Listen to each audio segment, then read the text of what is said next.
Across the galaxy, ancient civilizations speak in hushed whispers about a species that defies every law of survival they've ever known. While others retreat when outnumbered, humans advance. While others surrender when facing impossible odds, humans smile and load their weapons. While others mourn their dead and withdraw, humans honor their fallen by fighting harder. The Zephyrians have lived for 3 million years, mastering technology that bends reality itself. The Krolix Empire spans 10,000 star systems with fleets that darken entire solar systems. The ancient Vorthak have evolved beyond physical form, existing as pure energy across dimensions. Yet they all fear one thing: the moment a human's eyes go cold and they whisper those terrifying words that have echoed across battlefields for generations, "Remember what they did to our people." Today, you will witness why the most powerful beings in the universe learn to dread not the roar of human victory, but the deadly silence that comes just before they unleash the fury that has made gods tremble and empires fall. This is the story of the day the galaxy finally understood why humans don't just fight wars, they finish them. Ambassador Kalthara of the Zephyrian Collective had seen civilizations rise and fall across the galaxy for over 2,000 years. Her crystalline form shimmered with ancient wisdom as she stood in the observation deck of the neutral station, watching the human fleet approach through the viewport. Behind her, representatives from 12 major galactic powers gathered, their various forms creating a bizarre assembly of the galaxy's most influential species. The humans had requested this meeting after 3 months of what they called diplomatic exchanges, but what everyone else recognized as barely concealed threats. Their message had been simple and direct, lacking the flowery language and subtle implications that civilized species used when conducting interstellar politics. They wanted to discuss humanity's application to join the Galactic Council, and they wanted an answer within one solar rotation.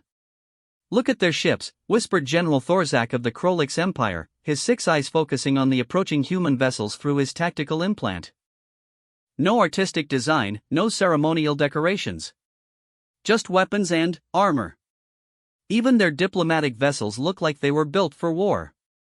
The human fleet consisted of 12 ships, each one a study in brutal efficiency. Unlike the elegant curves and flowing designs favored by most galactic civilizations, human ships were angular, aggressive, and covered in what appeared to be weapon systems. The lead vessel, bearing the name Defiant in simple lettering across its hull, transmitted a docking request in 17 different galactic languages simultaneously.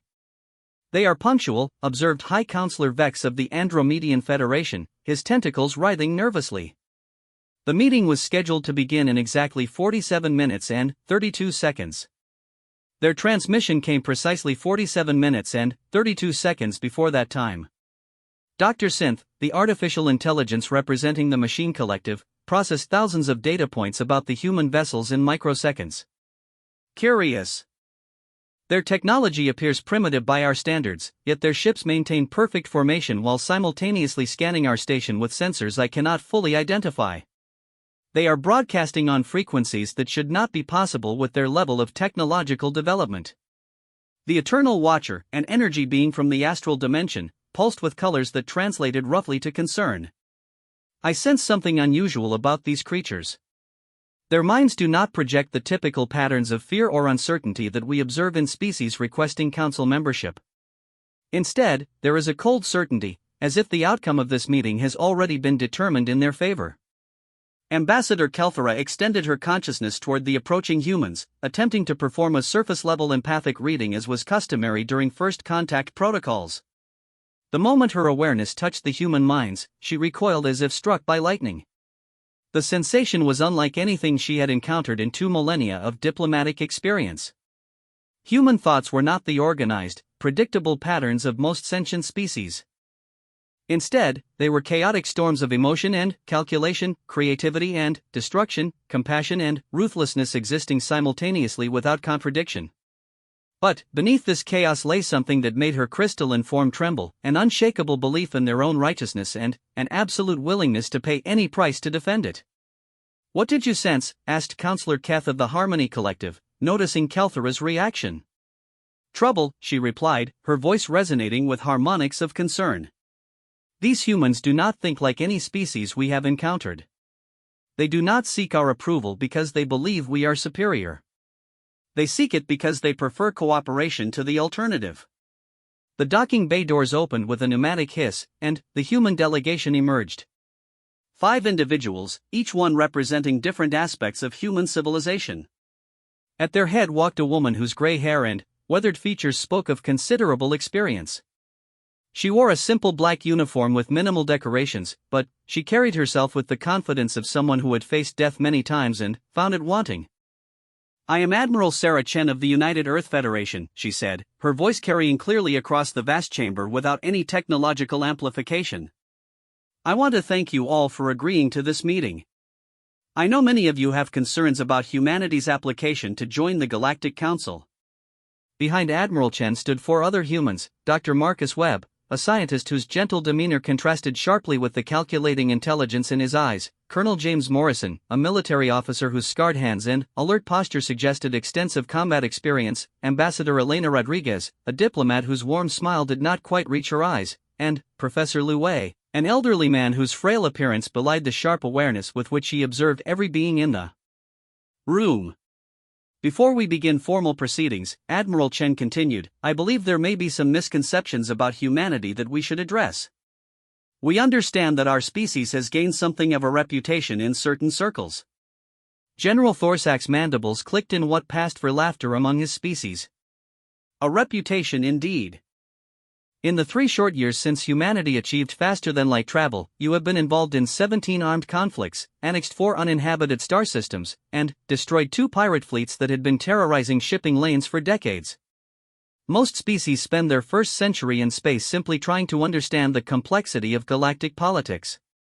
And, yet," interjected High Counselor Vex, his tentacles writhing with agitation, "your species has also provided humanitarian aid to 6 war-torn worlds, shared medical technology that has saved billions of lives, and established trade agreements that have brought prosperity to remote systems.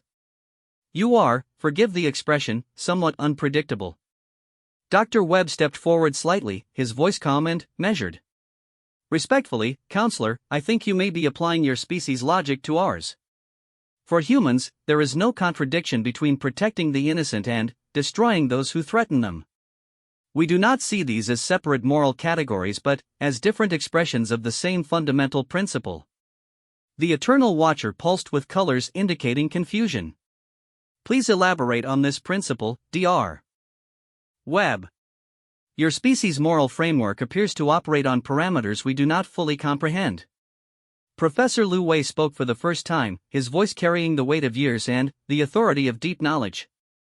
"The principle is simple, though perhaps alien to many of you. We believe that every sentient being has the right to exist free from oppression, to pursue their own path, and to live without fear. We will help those who share these values and oppose those who reject them.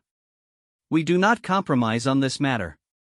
"And if opposition to your values requires violence?" asked Ambassador Kelthera, though she suspected she already knew the answer.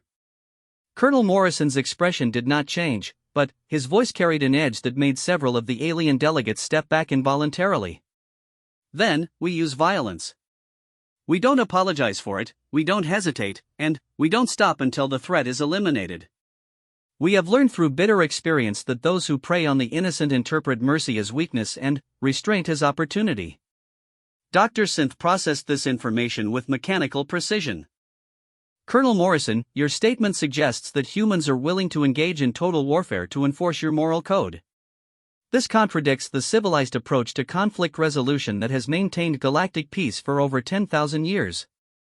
Admiral Chen moved to the center of the group, her presence somehow commanding attention despite her relatively small stature compared to most of the alien delegates. "Dr. Synth, with respect, your definition of peace and ours may be different. You have maintained stability by allowing the strong to prey on the weak as long as they do so quietly and without disrupting major trade routes. You have peace among the powerful while millions suffer in the shadows." "That is an oversimplification," protested Counselor Keth. "The Galactic Council maintains balance. We cannot interfere in the internal affairs of sovereign species without risking galactic war." "And that," said Admiral Chen, her voice taking on a harder edge, "is where we fundamentally disagree. We have reviewed your council's records for the past century. You know about the slave markets in the Outer Rim. You know about the corporate exploitation in the frontier sectors. You know about the systematic oppression of developing species by established powers. You know, but you do nothing because action would be inconvenient. The chamber fell silent. For a moment, the only sound was the gentle hum of the station's life support systems. The alien delegates exchanged glances, uncertain how to respond to such a direct challenge to their entire philosophical framework. High Counselor Vex was the first to speak, his voice carefully controlled. Admiral Chen, you speak as if moral certainty grants unlimited authority. The galaxy is complex. Intervention in one system affects dozens of others. We must consider the broader implications of our actions. Ambassador Rodriguez stepped forward, her diplomatic training evident in her measured response.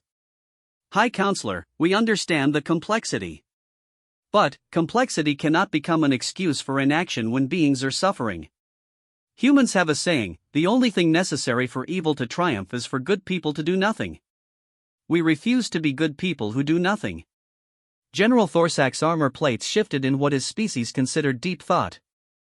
Your moral framework is admirable, Admiral, but it is also dangerous. History is filled with species who believed their cause justified any action. How do we know that humanity will not become the very oppressors you claim to oppose? The question hung in the air like a challenge. Admiral Chen looked at each of the alien delegates in turn, her gray eyes reflecting depths of experience that made several of them uncomfortable. Because, General Thorzak, we have been the oppressed. We know what it feels like to have our world destroyed by those who believe themselves superior. We know what it means to watch our children die because someone else decided our lives were expendable. We remember what it cost us to survive, and we remember who helped us when we had nothing to offer in return.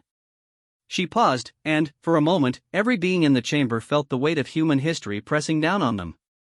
We don't seek to rule the galaxy, General. We don't want to impose our culture on others or force conformity to human standards. We want to be part of a community that protects the innocent and punishes the guilty. If the Galactic Council can be that community, then we are honored to join. If it cannot, then we will continue to act according to our principles with or without your approval. The Eternal Watcher pulsed with colors indicating deep contemplation. Admiral Chen, your species appears to operate under the assumption that you have the right to determine good and evil for others. This level of moral certainty has led to galaxy-wide conflicts in the past. Dr. Webb moved closer to the energy being, his voice carrying the passion of scientific discovery. Eternal Watcher, we don't claim the right to determine good and evil. We claim the right to act on principles we believe are universal, the protection of innocent life, the prevention of suffering, and the punishment of those who cause harm to others. If these principles are not universal, then perhaps the problem is not with humanity's moral certainty, but with the galaxy's moral ambiguity. The alien delegates looked at each other with growing unease. None of them had expected the humans to challenge the fundamental assumptions underlying galactic civilization so directly. They had prepared for negotiations about territory, trade rights, and technological exchange. They had not prepared for a philosophical revolution. Ambassador Kelthera's crystalline form shimmered with patterns indicating deep thought. She had lived long enough to see the rise and fall of dozens of species, and she recognized something in the humans that she had encountered only rarely in her extensive experience: absolute moral conviction combined with the power to act on it. Admiral Chen, she said, her voice resonating with harmonics of respect and concern, what would humanity do if the Galactic Council rejected your application for membership? The Admiral's expression did not change, but something shifted in the atmosphere of the chamber. The other four humans moved almost imperceptibly closer to their leader, a subtle gesture that somehow conveyed volumes about human unity in the face of opposition. Ambassador Kelthera, we would continue to do what we have been doing. We would help those who ask for our assistance, we would trade with those who treat us fairly, and we would oppose those who threaten innocent life. The only difference would be that we would do these things without the benefit of council oversight or the restraint that comes from being part of a larger community. Colonel Morrison added quietly, and without the political considerations that sometimes prevent necessary action. The implications of this statement were not lost on anyone in the chamber. The humans were not asking for permission to act according to their principles. They were offering to accept limitations on their actions in exchange for membership in the galactic community. The alternative was an unrestrained humanity operating according to its own moral code without regard for galactic politics or established power structures. Dr. Synth's processors worked at maximum capacity as he analyzed the tactical implications of the human position. Admiral, your statement could be interpreted as a threat. Are you suggesting that humanity would become a destabilizing force in galactic politics if denied council membership? Professor Lu Wei spoke with the calm authority of deep wisdom. Dr. Synth, we are not threatening anyone. We are simply explaining our position with complete honesty. Humans will act according to our principles regardless of political considerations. Council membership would give us a framework for coordinating those actions with the broader galactic community. Without it, we will act unilaterally when we believe action is necessary. The chamber fell silent again as the delegates processed the full meaning of the human position. They were not dealing with a typical applicant species seeking validation or protection. They were facing a civilization that had already decided its path and was offering others the opportunity to influence that path through inclusion rather than opposition. General Thorsak's tactical training allowed him to see the situation with brutal clarity. You are essentially telling us that humanity will do what it believes is right whether we approve or not, and that our only choice is whether we want to be part of the process or opposed to it. Admiral Chen nodded. That is exactly what we are telling you, General. We believe this approach is more honest than the alternatives. We could have spent years engaged in diplomatic maneuvering, gradually revealing our true position while seeking advantages through deception. Instead, we are laying our cards on the table from the beginning. Ambassador Rodriguez smiled, and, for the first time, the warmth reached her eyes. We hope that complete honesty will form the foundation of a productive relationship. We believe the galaxy would benefit from having humans as part of the Council, but we understand that many of you have concerns about our methods and motivations. The Eternal Watcher pulsed with colors that indicated a mixture of admiration and apprehension. Your honesty is refreshing, Admiral Rodriguez, but it is also terrifying. Most species approach galactic politics with the understanding that compromise and accommodation are necessary for stability. Your species appears to operate under different assumptions. Colonel Morrison's scarred hands clasped behind his back as he responded. Eternal Watcher, we understand that our approach may seem radical to species that have maintained stability through careful balance of competing interests. But we have learned that some things cannot be compromised without losing their essential meaning. Human dignity, the protection of innocent life, and the right to exist free from oppression are not negotiating positions for us. They are fundamental principles. The meeting was taking a direction that none of the alien delegates had anticipated. They had expected to evaluate humanity's technological capabilities, assess their potential contributions to galactic civilization, and determine whether humans could be integrated into existing power structures. Instead, they were being forced to examine the philosophical foundations of their own society. High Counselor Vex's tentacles writhed with agitation as he attempted to find a diplomatic path forward. Admiral Chen, surely you understand that absolute positions make compromise impossible. Galactic civilization depends on the ability of different species to find common ground despite fundamental differences in philosophy and culture. Dr. Webb moved to stand beside Admiral Chen, his scientific mind bringing clarity to the complex ethical discussion. High Counselor, we are not opposed to compromise on matters of implementation, timing, and methodology. But we cannot compromise on the underlying principles that define our identity as a species. To do so would be to cease being human in any meaningful sense. The weight of this statement settled over the chamber like a heavy blanket. The alien delegates were beginning to understand that they were not simply evaluating another applicant species. They were confronting a fundamental challenge to the entire structure of galactic civilization. Ambassador Kelthera extended her consciousness once more toward the human minds, this time prepared for what she would encounter. The storm of emotion and calculation was still there, but now she could perceive the underlying structure that held it together, an unshakable conviction that their cause was just and a willingness to pay any price to defend it. Admiral Chen, she said, her voice carrying harmonics of deep respect, I believe I am beginning to understand your species. You are warriors who fight for peace, destroyers who protect life, and revolutionaries who seek to preserve the best of what already exists. You are a walking contradiction that somehow achieves internal consistency.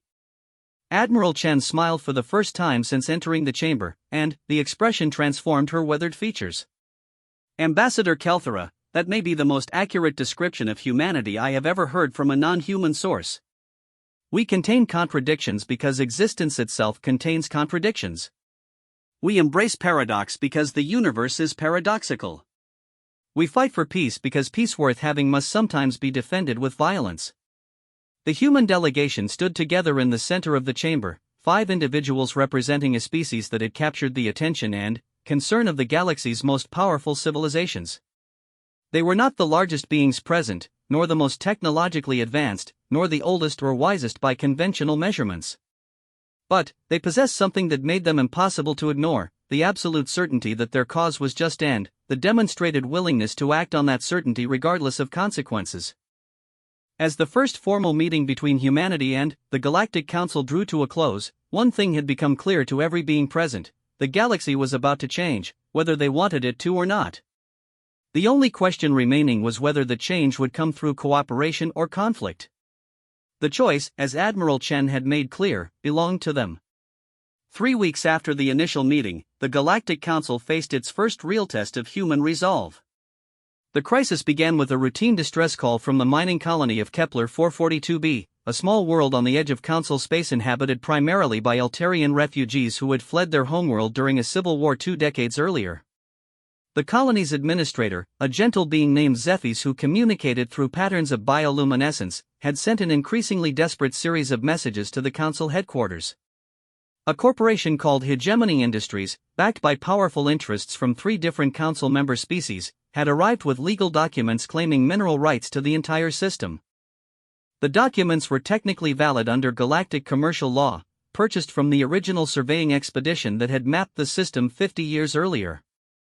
The Eltarians had no legal standing to contest the claim. As refugees, they had no government to represent them, no military to defend them, and no economic resources to hire legal representation. Under galactic law, they would be relocated to processing centers while Hegemony Industries stripped their world of valuable minerals, a process that would render the planet uninhabitable for organic life. Ambassador Kelthera reviewed the case files with growing unease. The situation was legally straightforward but morally questionable, exactly the type of complex issue that the Council typically handled through careful bureaucratic procedures that took years to resolve. By the time any formal review process was completed, the Eltarians would have been relocated and their world destroyed. She was preparing to initiate the standard response protocols when her communications array lit up with an incoming transmission from the human fleet. Admiral Chen's face appeared on the holographic display, her expression grim but determined. Ambassador Kelthera, we have received the distress calls from Kepler 442b. We are requesting permission to investigate the situation and provide humanitarian assistance to the Eltarian colony. Kelthera's crystalline form shimmered with patterns indicating surprise and concern. Admiral Chen, this matter falls under galactic commercial law. The Council's legal department is reviewing the case, and we expect to have a preliminary assessment within 18 months. Ambassador, with respect, the Eltarians don't have 18 months. According to our intelligence, Hegemony Industries is planning to begin atmospheric processing operations within 6 days. Once that process starts, the planet will be uninhabitable within a year, and the Eltarians will be forced into refugee camps indefinitely. The conversation was being monitored by the other council members, and Kelthera could sense their growing anxiety. General Thorzak was the first to intervene, his image appearing alongside Admiral Chen's on the communication display. Admiral Chen, I understand your concern for the Eltarians, but galactic commercial law exists to prevent chaos in interstellar business relationships. If we allow emotional responses to override legal frameworks, we risk destabilizing the entire economic structure that maintains galactic civilization. Dr. Webb appeared beside Admiral Chen, his scientific demeanor masking the intensity in his eyes. General Thorzak, our analysis indicates that Hegemony Industries acquired these mineral rights through a legal loophole that exploits the refugee status of the Eltarians. The original surveying expedition sold rights to a system they knew was inhabited by displaced persons who had no legal recourse to contest the claim. High Counselor Vex joined the conversation, his tentacles writhing with agitation. Dr. Webb, even if your analysis is correct, we cannot simply invalidate legal contracts because we disapprove of their moral implications. Galactic law must be consistent and predictable, or it becomes meaningless. Admiral Chen leaned forward, her voice taking on an edge that made several of the council members uncomfortable. High Counselor, let me ask you a direct question. Do you believe that the Altarians deserve to be driven from their homes so that Hegemony Industries can increase their profit margins by 12%? Admiral, interjected Dr. Synth, his artificial intelligence processing legal precedents at lightning speed, your question attempts to reduce a complex legal issue to an emotional appeal. The law cannot function on the basis of individual sympathy for particular cases. Colonel Morrison stepped into view, his scarred hands clasped behind his back. Dr. Synth, you're absolutely right. The law cannot function on sympathy. But it also cannot function without justice. When legal frameworks consistently produce unjust outcomes, the problem is with the framework, not with those who point out the injustice. The Eternal Watcher pulsed with colors indicating deep thought. Colonel Morrison, you are suggesting that humans have the right to determine which laws are just and which are not. This position could lead to chaos if every species decided to follow only those laws they personally approved of. Professor Lu Wei spoke with the calm authority that came from decades of study. Eternal Watcher, we are not suggesting that every species should make individual determinations about legal validity. We are suggesting that when legal systems consistently produce outcomes that violate fundamental moral principles, those systems must be reformed or replaced. Ambassador Rodriguez joined the group discussion, her diplomatic training evident in her measured response. Respected council members, we are not asking you to violate your own legal principles. We are asking for permission to provide humanitarian assistance to the Altarians while the legal review process continues. Surely there is no law that prevents the provision of aid to refugees facing displacement. Kelthera consulted her legal databases, searching for precedents that might apply to the situation. What she found was both encouraging and alarming. While there was indeed no law preventing humanitarian assistance, there were also no clear guidelines for how such assistance might interact with ongoing commercial operations. Ambassador Rodriguez, the Council has no objection to humanitarian aid provided it does not interfere with legal commercial activities. However, we must warn you that Hegemony Industries has the right to protect their operations from interference, and they have hired security forces to ensure uninterrupted access to the mineral deposits. Admiral Chen's expression did not change, but something in her posture suggested that she had been expecting this complication. Ambassador Kelthera, are you telling us that Hegemony Industries has hired military forces to remove the Altarians from their homes? General Thorsak's mandibles clicked with what might have been nervousness. Admiral, they have hired security personnel to protect their legitimate business interests. The Altarians will be relocated through proper legal channels before any mining operations begin. And, if the Altarians refuse to be relocated? The question hung in the air like a threat. Everyone on the communication link understood the implications. If the Altarians resisted relocation, the security forces would use whatever means necessary to remove them. If the humans provided assistance to the Altarians, they would come into direct conflict with forces acting under the authority of galactic commercial law. Dr. Webb consulted a portable device before speaking. Our intelligence indicates that Hegemony Industries has hired the Blackwater Syndicate to handle security for this operation. The Blackwater Syndicate has been involved in 17 similar relocations over the past 5 years. In 12 of those cases, the displaced populations suffered significant casualties during the removal process. High Counselor Vex's tentacles writhed with obvious distress. Dr. Webb, these statistics, even if accurate, do not change the legal reality. The Council cannot intervene in legitimate business operations without undermining the entire framework of galactic commerce. Colonel Morrison's voice carried the weight of military experience when he responded. High Counselor, let me make sure I understand your position. You are telling us that galactic law requires you to stand aside while a private military force removes refugees from their homes by whatever means necessary, including violence against civilian populations. That is an oversimplification of a complex legal situation, protested Councillor Kath. The Council deeply regrets any harm that may come to the Altarians, but we cannot allow emotional responses to override legal frameworks without risking the collapse of civilized order. Admiral Chen stood silently for several moments, her gray eyes reflecting depths of calculation that made the alien observers increasingly uncomfortable. When she finally spoke, her voice was calm and measured, but it carried an undertone that suggested imminent violence. Members of the Galactic Council, I want to make sure we all understand the situation clearly. You are telling us that your legal system requires you to permit the violent displacement of refugees so that a corporation can extract minerals from their adopted homeland. You acknowledge that this displacement will likely result in civilian casualties, but you consider these casualties an acceptable cost of maintaining legal consistency. Admiral, began Ambassador Calthera, but Chen continued without pause. Furthermore, you are warning us that if we provide assistance to these refugees, we will be opposing forces that operate with your legal authority, and, therefore, any violence that results will be considered our responsibility rather than yours. The communication link fell silent as the council members tried to find a diplomatic response to Chen's brutal summary of their position. The truth was that she had described the situation with complete accuracy, stripping away the euphemisms and legal complexities to reveal the core moral reality. Dr. Synth attempted to find a middle ground. Admiral Chen, we understand your moral concerns, but galactic civilization depends on the consistent application of legal principles. If we make exceptions based on emotional appeals, we risk creating precedents that could destabilize interstellar commerce and lead to widespread conflict. Professor Lu Wei stepped forward, his elderly frame somehow conveying the weight of human history. Dr. Synth, you speak of stability as if it were the highest possible good. But stability built on the suffering of the innocent is not civilization.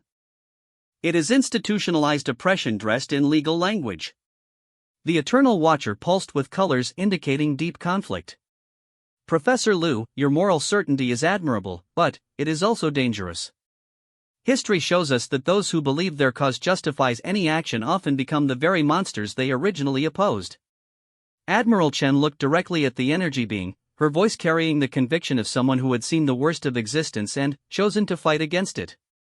Eternal Watcher, you are absolutely correct. That is why we do not seek to impose our will on others through force except when they use force against the innocent. We do not claim the right to rule over other species or to dictate their internal policies. We claim only the right to defend those who cannot defend themselves and to oppose those who profit from the suffering of others. Ambassador Rodriguez moved to stand beside her military colleague, her diplomatic experience bringing clarity to the complex situation. Respected council members, we are not asking you to change your laws or abandon your principles. We are asking you to recognize that when legal systems consistently produce immoral outcomes, individual conscience must take precedence over institutional compliance. General Thorsak's armor plates shifted as he processed the implications of the human position. Ambassador Rodriguez, you are describing a philosophy that places individual moral judgment above collective legal authority. This approach has led to galactic wars in the past. Colonel Morrison's scarred face showed no emotion as he responded. General Thorzak, galactic wars have also been caused by institutional systems that protected oppressors and abandoned victims. The question is not whether moral action sometimes leads to conflict. The question is whether avoiding conflict is worth permitting injustice. The debate was reaching a critical point, and everyone involved understood that the next few exchanges would determine not just the fate of the Altarians, but the future relationship between humanity and the Galactic Council. High Counselor Vex made one final attempt to find a diplomatic solution. Admiral Chen, surely there must be some way to resolve this situation without direct confrontation. Perhaps humanity could petition the Council for an emergency review of the commercial law governing refugee populations? Dr. Webb consulted his portable device once more before responding. High Counselor, our analysis of Council bureaucratic procedures indicates that an emergency review would take a minimum of 8 months to complete, assuming no procedural challenges or delays. The Altarians have less than 1 week before forced relocation begins. Admiral Chen stepped forward, her presence somehow filling the communication display despite its technical limitations. Members of the Galactic Council, we have tried to work within your system. We have respected your procedures and acknowledged your concerns. But we will not stand aside while innocent people are driven from their homes by corporate security forces operating under the protection of legal technicalities. What are you saying, Admiral? Asked Ambassador Calthera, though the harmonics of her voice suggested she already knew the answer. I am saying that the human fleet is en route to Kepler 442b. We will arrive in 36 hours, and we will provide whatever assistance the Altarians require to remain in their homes. If Hegemony Industries wishes to extract minerals from that system, they will need to find a way to do so without displacing